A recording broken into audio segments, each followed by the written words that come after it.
Now, let me ask you this question.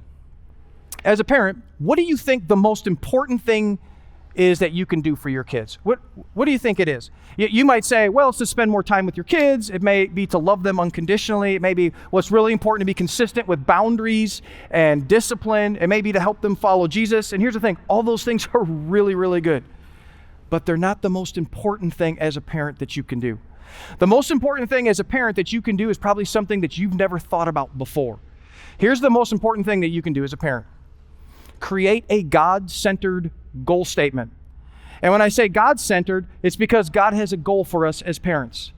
It's because our kids aren't really our kids, they are His kids, and they are a gift from us. I have 3 kids, Don and I do, and they aren't really my kids necessarily. They're His kids, and He's entrusted them to me to raise.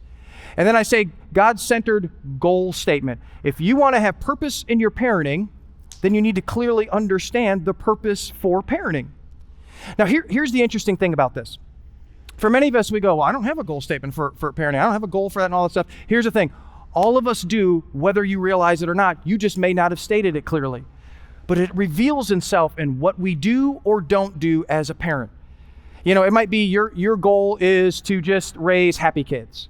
It might be to raise good kids, or to get them in a certain school, or to have a certain job, or to someday to have a family, or for them not to repeat the same mistakes you made. Or you might want to raise them to be the next Caitlin Clark or Giannis. And if you raise them to be Giannis, can you kind of hurry up, because we need them pretty quick for this series to get going, you know?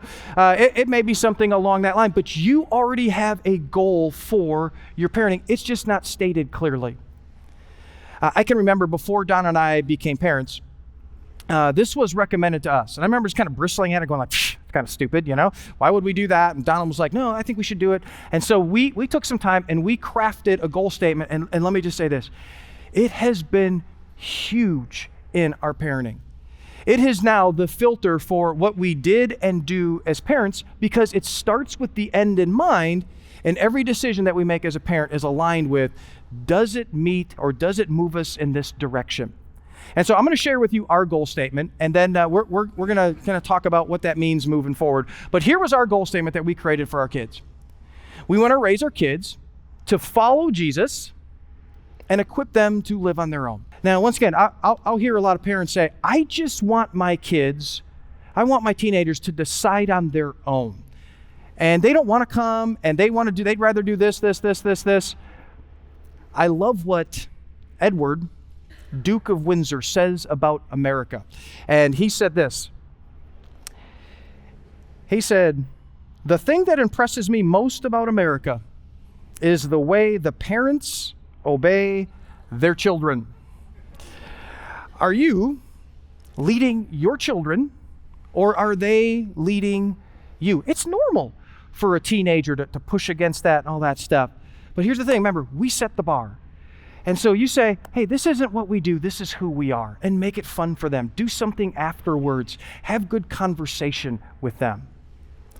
Now, another big challenge in our culture nowadays is activities and sports. I mean, it's 7 days a week, it's all the time.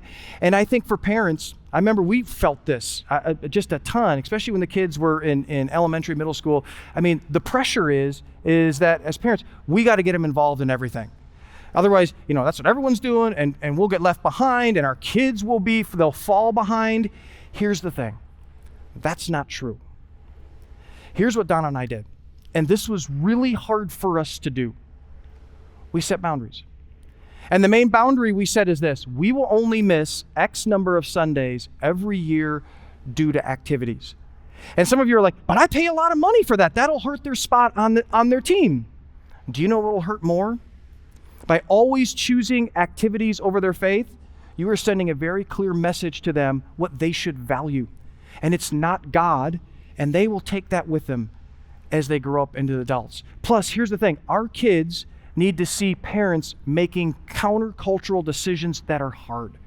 Not only is that we're saying to them, this is what we value, but we are modeling for them what leadership is. And leaders, here's what leaders do. They don't make decisions based on what everybody else does.